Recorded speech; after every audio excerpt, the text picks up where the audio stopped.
सबसे पहले जानते हैं कि इस प्लान की क्या खास बात है। तो यहाँ पर सबसे पहले इस प्लान की खास बात यह है कि ये एक होल लाइफ इंश्योरेंस प्लान है, यानी कि आपकी पूरी लाइफ टाइम इसमें आपका इंश्योरेंस कवर रहता है। जैसे आपको एलआईसी के प्लान जीवन उमंग में 100 की एज तक इंश्योरेंस कवर मिलता है, ठीक इसमें भी आपको आपकी पूरी लाइफ इंश्योरेंस कवर मिलेगा। साथ ही साथ दूसरी खास बात इस प्लान की यह है कि इसमें आपको लाइफ टाइम गारंटीड इनकम का बेनिफिट मिलता है। जैसे आपको एलआईसी के प्लान जीवन उमंग में 8% की गारंटीड रिटर्न मिलती है, ठीक उसी तरह से एलआईसी के इस प्लान में आपको 10% आपके सम एश्योर्ड का ईयरली रिटर्न मिलता है, जिसे हम यहाँ पर रेगुलर इनकम बेनिफिट कह सकते हैं। उसके बाद यहाँ पर अगली खास बात यह है कि इसमें कम से कम जो प्रीमियम पेइंग टर्म है वो 5 साल की रखी गई है। तो जो लोग कम समय प्रीमियम पे करने वाली पॉलिसी लेना चाहते हैं वो इस प्लान को ले सकते हैं। काफी लोगों के साथ ये प्रॉब्लम होती थी कि वो चाहते थे कि कोई ऐसी पॉलिसी हो जिसमें 5 से 10 साल प्रीमियम पे करना पड़े। तो जो लोग कम सालों के लिए प्रीमियम पे करना चाहते थे वो लोग इस प्लान को ले सकते हैं। उसके बाद यहाँ पर इस प्लान की खास बात एक ये भी है कि इसमें आपको गारंटीड एडिशन मिलता है।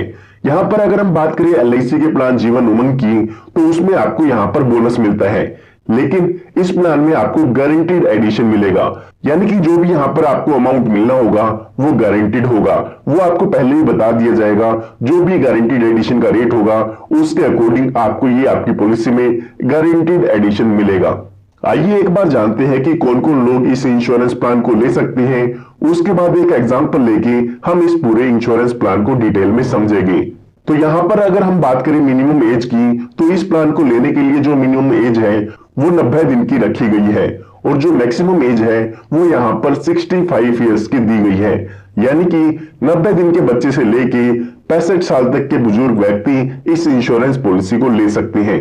उसके बाद यहाँ पर बात आती है प्रीमियम पेइंग टर्म की, यानी कि इस पॉलिसी में आपको कितने सालों तक पॉलिसी के प्रीमियम की पेमेंट करनी होगी। तो जैसे कि मैंने आपको बताया कि कम से कम आप इसमें 5 सालों तक प्रीमियम की पेमेंट कर सकते हैं, और ज्यादा से ज्यादा 16 सालों तक इसमें आप पॉलिसी के प्रीमियम की पेमेंट कर सकते हैं। इसके बीच की कोई भी पॉलिसी टर्म आप चूज कर सकते हैं, चाहे वो 6 साल है, 7 साल है, 10 साल है, 12 साल है। इनमें से जो भी आप प्रीमियम पेइंग टर्म चूज करना चाहें वो यहाँ पर आप कर सकते हैं। उसके बाद यहाँ पर मिनिमम एज और मैक्सिमम एज के लिए क्राइटेरिया दिया हुआ है, जिसकी टेबल आप स्क्रीन पर देख सकते हैं। इस टेबल को ध्यान में रखते हुए ही आपको अपनी मिनिमम एज और मैक्सिमम एज चेक करनी है कि आप इस पॉलिसी को ले पाएंगे या आप नहीं ले पाएंगे। फॉर एग्जांपल, आप यहाँ पर अगर 16 साल की प्रीमियम पेइंग टर्म चूज करना चाहते हैं तो आपकी मिनिमम एज 90 दिन की होनी चाहिए, और जो मैक्सिमम एंट्री एज है वो 59 ईयर तक के व्यक्ति ले सकते हैं। उसके बाद अगर आप यहाँ पर 10 साल की प्रीमियम पेइंग टर्म लेना चाहते हैं तो आपकी मिनिमम एज 6 साल की होनी चाहिए, और जो आपकी मैक्सिमम एंट्री एज है वो 65 साल की होनी चाहिए। इसके अलावा अगर यहाँ पर आप 5 सालों के लिए प्रीमियम पेइंग टर्म चूज करना चाहते हैं तो आपके जो बच्चे की उम्र है वो 8 साल की होनी चाहिए, और ज्यादा से ज्यादा 65 साल तक के व्यक्ति 5 साल की प्रीमियम पेइंग टर्म को चूज कर सकते हैं। तो इस टेबल को ध्यान में रखते हुए आपको अपनी मिनिमम एंट्री एज और मैक्सिमम एंट्री एज चेक कर लेनी है। उसके बाद यहाँ पर बात आती है मिनिमम बेसिक सम एश्योर्ड की, यानी कि आप कम से कम इसमें कितना इंश्योरेंस कवर ले सकते हैं। तो वो अमाउंट यहाँ पर 5 लाख रुपए का दिया गया है। इसका मतलब ये नहीं है कि आपको 5 लाख रुपए पे करने होंगे। इसके बेसिस पे जो भी आपका इंश्योरेंस है वो कैलकुलेट किया जाता है, या हम कह सकते हैं कि ये आपका इंश्योरेंस कवर का अमाउंट है। उसके बाद यहाँ पर बात आती है मैक्सिमम सम एश्योर्ड की, यानी कि ज्यादा से ज्यादा बीमा आप इसमें कितना ले सकते हैं। तो उसकी यहाँ पर कोई भी लिमिट नहीं है, ये आपकी इनकम पे डिपेंड करता है कि आपकी इनकम के अकॉर्डिंग कितना ज्यादा इंश्योरेंस एलआईसी आपको देती है। तो आइए अब एक एग्जांपल की मदद से समझते हैं कि यह पूरा इंश्योरेंस प्लान कैसे काम करता है। तो एग्जांपल समझने के लिए हम मान लेते हैं कि जो आपकी उम्र है वो 30 साल की है, और आप इसमें 10 लाख रुपए का इंश्योरेंस कवर लेना चाहते हैं, यानी कि जो हमारा बेसिक सम एश्योर्ड है वो 10 लाख रुपए का है। उसके बाद हमें यहाँ पर अपनी प्रीमियम पेइंग टर्म चूज करनी होगी, जो कि हम चूज कर लेते हैं यहाँ पर 16 साल की, यानी कि 16 सालों के लिए हम इसमें पॉलिसी के प्रीमियम की पेमेंट करना चाहते हैं। अगर आप यहाँ पर कम सालों के लिए प्रीमियम पे करना चाहते हैं तो कम प्रीमियम पेइंग टर्म चूज कर सकते हैं, उसमें आपको यहाँ पर ज्यादा प्रीमियम पे करना होगा। तो हमारे यहाँ पर एग्जाम्पल के अकॉर्डिंग जो प्रीमियम की कैलकुलेशन होगी वो यहाँ पर आती है 58,750 रुपए की, जिसमें कि आपको जीएसटी और ऐड करना होगा। तो ये जो प्रीमियम है वो आपको ईयरली पे करना होगा। अगर आप इसको क्वार्टरली पे करना चाहे, 6 मंथ में पे करना चाहे या मंथली पे करना चाहे तो वो भी कर सकते हैं। ये मैंने जो प्रीमियम का अमाउंट बताया है वो आपको ईयरली बताया है। तो ये जो प्रीमियम है वो आपको आने वाले 16 सालों तक पे करना होगा, क्योंकि जो हमारी प्रीमियम पेइंग टर्म है वो यहाँ पर 16 साल की है।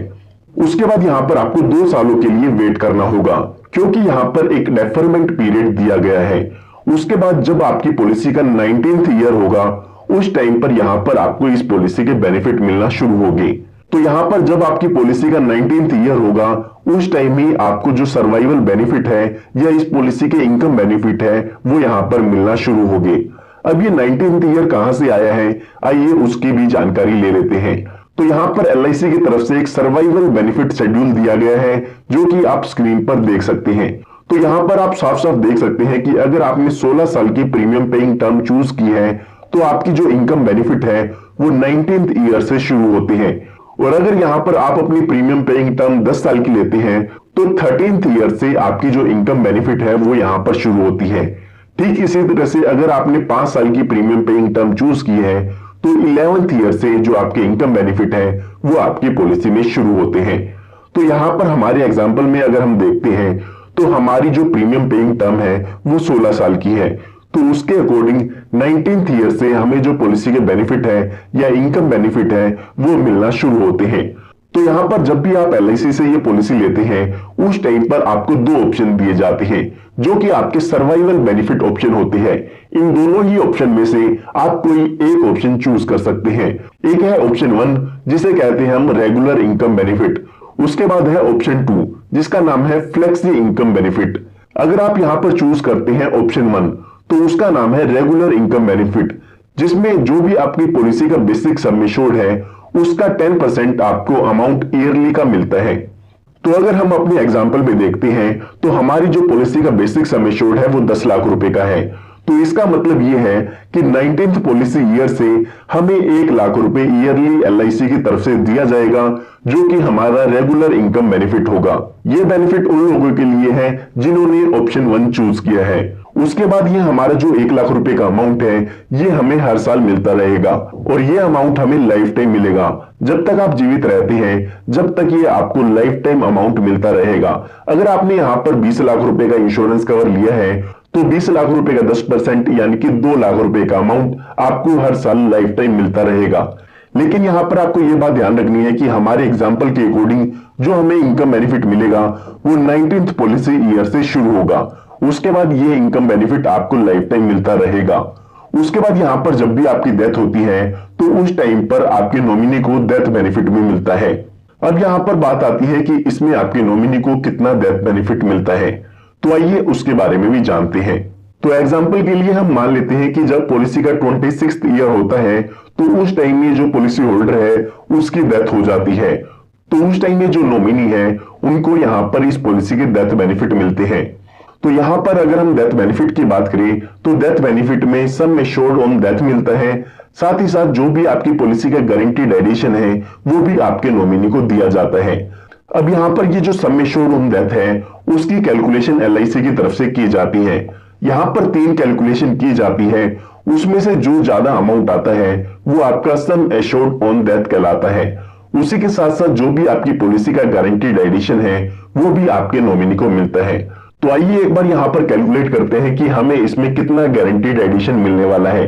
तो यहाँ पर LIC की तरफ से कहा गया है कि आपको 1000 रुपए के सम एश्योर्ड पर 1 साल का जो गारंटीड एडिशन होगा वो 40 रुपए का मिलने वाला है। तो हमारा जो एग्जांपल है उसमें हमने बेसिक सम एश्योर्ड 10 लाख रुपए का लिया है, उसके अकॉर्डिंग हमारा जो 1 साल का गारंटीड एडिशन होगा वो यहाँ पर 40,000 रुपए का हो जाता है। तो यहाँ पर अगर हम 16 साल का गारंटीड एडिशन देखते हैं तो वो 6,40,000 रुपए का अमाउंट हो जाता है। यहाँ पर आपको एक बात ध्यान रखनी है कि जो भी आपका गारंटीड एडिशन का अमाउंट होगा वो केवल और केवल आपकी जो प्रीमियम पेइंग टर्म है उसके दौरान ही पे किया जाता है। तो यहाँ पर जो हमारी प्रीमियम पेइंग टर्म थी वो 16 साल की थी, इसीलिए हमने 16 साल के लिए गारंटीड एडिशन की कैलकुलेशन की है। अगर यहाँ पर 10th ईयर में पॉलिसी होल्डर की डेथ होती है तो हमें 10 साल का गारंटीड एडिशन कैलकुलेट करना है। हमारे एग्जांपल में हमने माना है कि 26th ईयर में पॉलिसी होल्डर की डेथ हुई है, तो जो भी हमारा मैक्सिमम प्रीमियम पेइंग टर्म था उसके अकॉर्डिंग हम यहाँ पर गारंटीड एडिशन की कैलकुलेशन करेंगे। तो हमारी पॉलिसी में 6,40,000 रुपए का गारंटीड एडिशन हो चुका है। साथ ही साथ जो भी हमारे यहाँ पर सम एश्योर्ड ऑन डेथ है वो भी यहाँ पर इस पॉलिसी होल्डर की नॉमिनी को मिलेगा। तो सम एश्योर्ड ऑन डेथ को कैलकुलेट करने के लिए हमें 7 टाइम्स ऑफ एनुअलाइज प्रीमियम करना होगा, 105% ऑफ टोटल प्रीमियम पेड करना होगा, और जो हमारा बेसिक सम एश्योर्ड है वो भी हमें यहाँ पर चेक करना होगा। तो अभी के लिए हम मान लेते हैं कि जो हमारा बेसिक सम एश्योर्ड है वो इन सब में ज्यादा है। तो यहाँ पर इस पॉलिसी होल्डर की डेथ के केस में 10 लाख रुपए तो बेसिक सम एश्योर्ड मिलेगा, प्लस में 6,40,000 रुपए का गारंटीड एडिशन मिलेगा। यानी कि जो टोटल डेथ बेनिफिट है वो 16,40,000 रुपए का इसमें हो जाता है। तो यहाँ पर जो मैंने आपको इनकम बेनिफिट बताए थे वो ऑप्शन 1 के अकॉर्डिंग बताए थे।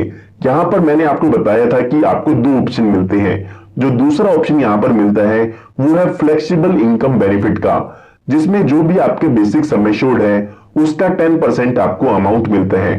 लेकिन उसमें यहाँ पर आपको एक बेनिफिट और मिलता है कि आपको ये जो अमाउंट मिलना है, जो कि आपको इनकम बेनिफिट मिलना है, उसको आप डेफर कर सकते हैं। यानी कि उस अमाउंट को एवरी ईयर ना लेकर आप जब चाहे बाद में उस अमाउंट को ले सकते हैं।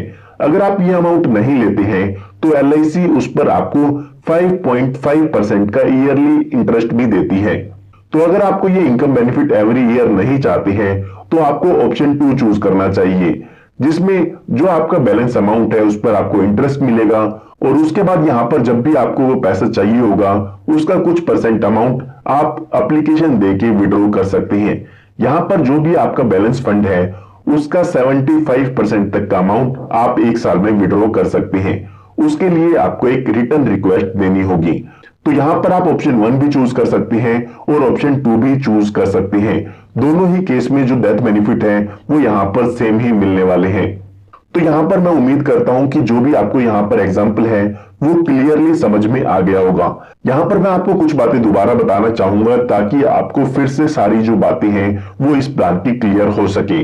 तो यहाँ पर जो भी हमने यहाँ पर 19th ईयर लिया है इस पॉलिसी के बेनिफिट लेने के लिए, वो यहाँ पर टेबल में दिया गया है।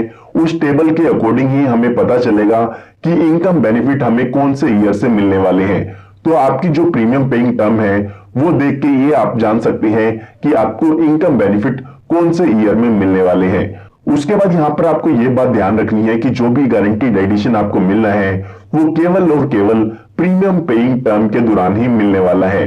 काफी लोग यहाँ पर सोचते हैं कि प्रीमियम पेइंग टर्म के बाद भी उनको गारंटीड एडिशन मिलेगा, लेकिन ऐसा यहाँ पर बिल्कुल भी नहीं है। उसके बाद यहाँ पर अगली बात आपको ध्यान में ये रखनी है कि सर्वाइवल बेनिफिट के लिए आपको 2 ऑप्शन मिलते हैं। इन दोनों ही ऑप्शन में से कोई एक ऑप्शन आप चूज कर सकते हैं। उसके अलावा यहाँ पर जो डेथ बेनिफिट की कैलकुलेशन है वो मैं आपको बता चुका हूं कि यहाँ पर sum assured on death plus guaranteed addition death के केस में मिलता है। जो ये सम एश्योर्ड ऑन डेथ है उसकी कैलकुलेशन के लिए यहाँ पर आपको 3 ऑप्शन मिलते हैं। उन 3 ऑप्शन में से जो भी ज्यादा अमाउंट आता है उसके अकॉर्डिंग ही आपका सम एश्योर्ड ऑन डेथ का अमाउंट चूज किया जाता है। आइए अब बात करते हैं कि इसमें आपको और क्या क्या बेनिफिट मिल जाते हैं। तो यहाँ पर सबसे पहला आपको बेनिफिट मिलता है वो है लोन का। तो यहाँ पर अगर आप अपनी पॉलिसी पर लोन लेना चाहते हैं तो पॉलिसी शुरू होने के 2 साल बाद आप अपनी पॉलिसी पर लोन ले सकते हैं। उसके अलावा यहाँ पर अगर आप अपनी पॉलिसी को सरेंडर कराना चाहते हैं या बंद कराना चाहते हैं तो वो भी आप पॉलिसी के 2 साल बाद करा सकते हैं। हालांकि उस केस में जो भी आपकी यहाँ पर चार्जेस हैं वो डिडक्ट किए जाते हैं। उसके बाद यहाँ पर बात आती है रिवाइवल की। तो यहाँ पर अगर आपकी पॉलिसी लैप्स हो जाती है तो 5 सालों के अंदर अंदर आप अपनी पॉलिसी को रिवाइव भी करा सकते हैं। जो भी आपका फर्स्ट अनपेड प्रीमियम है उसके 5 सालों के अंदर अंदर आप अपनी पॉलिसी को रिवाइव करा पाएंगे। उसके लिए आपको जो भी प्रीमियम है और साथ ही साथ जो लेट फीस के चार्जेस है वो पे करने होंगे। उसके बाद यहाँ पर बात आती है ऑप्शनल राइडर्स की, यानी कि इस पॉलिसी में आप कुछ एक्स्ट्रा प्रीमियम पे करके एक्स्ट्रा बेनिफिट ले सकते हैं। फॉर एग्जांपल यहाँ पर आप LIC का प्रीमियम वेवर बेनिफिट राइडर ले सकते हैं। फॉर एग्जांपल अगर आपने बच्चों के लिए पॉलिसी ली है और आपके साथ कोई दुर्घटना हो जाती है तो उस केस में जो बच्चों की पॉलिसी का प्रीमियम है वो यहाँ पर माफ कर दिया जाता है। तो इस तरह के और भी काफी राइडर्स हैं जो इस पॉलिसी में अवेलेबल है, जैसे कि LIC का premium waiver benefit rider, LIC का क्रिटिकल इलनेस राइडर, LIC का new term assurance rider, LIC का accidental death and disability benefit rider या फिर LIC का एक्सीडेंटल बेनिफिट राइडर। तो इन राइडर्स को अगर आप लेना चाहते हैं तो एक्स्ट्रा प्रीमियम पे करके अपनी पॉलिसी में ऐड करा सकते हैं। उसके बाद यहाँ पर अगर आप प्रीमियम के रेट्स चेक करना चाहते हैं तो उसकी टेबल्स भी आपको यहाँ पर स्क्रीन पर दिख जाएगी। 10 लाख रुपए के बेसिक सम एश्योर्ड पर कितनी एज पर कितनी प्रीमियम पेइंग टर्म पर आपको कितना प्रीमियम पे करना होगा वो आप इस टेबल पर देख सकते हैं। उसके बाद यहाँ पर बात आती है मोड ऑफ प्रीमियम की। तो यहाँ पर इस पॉलिसी का जो प्रीमियम है उसको आप मंथली पे कर सकते हैं, क्वार्टरली पे कर सकते हैं, हाफ ईयरली पे कर सकते हैं या ईयरली भी पे कर सकते हैं। जो भी प्रीमियम पेमेंट मोड आप चूज करना चाहें उसके अकॉर्डिंग यहाँ पर आपको प्रीमियम पे करना होगा। उसके बाद यहाँ पर बात आती है मैच्योरिटी बेनिफिट की। तो काफी लोगों के मन में यह ख्याल जरूर आया होगा कि इस पॉलिसी में कोई भी मैच्योरिटी बेनिफिट नहीं है। तो यहाँ पर इस पॉलिसी में आपको कोई भी मैच्योरिटी बेनिफिट नहीं मिलता है। आप यहाँ पर इस पॉलिसी का सर्कुलर देखते हैं तो उसमें लिखा गया है maturity benefit is not available under this plan. तो इसमें आपको केवल और केवल इनकम बेनिफिट या सर्वाइवल बेनिफिट मिलते हैं। उसके साथ साथ अगर पॉलिसी होल्डर की डेथ भी होती है तो यहाँ पर डेथ बेनिफिट भी दिए गए हैं, लेकिन इस पॉलिसी में आपको कोई भी मैच्योरिटी वैल्यू नहीं मिलती है। तो यहां पर मैं उम्मीद करता हूं आपको इस प्लान की पूरी इंफॉर्मेशन मिल गई होगी। फिर भी अगर आपको कोई डाउट है तो वो आप मुझसे कमेंट में पूछ सकते हैं। उम्मीद करता हूं आपको ये इंफॉर्मेशन काफी पसंद आई होगी। अगर आपको ये इंफॉर्मेशन पसंद आई है तो इस वीडियो को लाइक जरूर कीजिएगा। साथ ही साथ आप इस चैनल को सब्सक्राइब कर सकती हैं क्योंकि इस तरह की लेटेस्ट वीडियो मैं आप सभी के लिए लाता रहता हूं। धन्यवाद।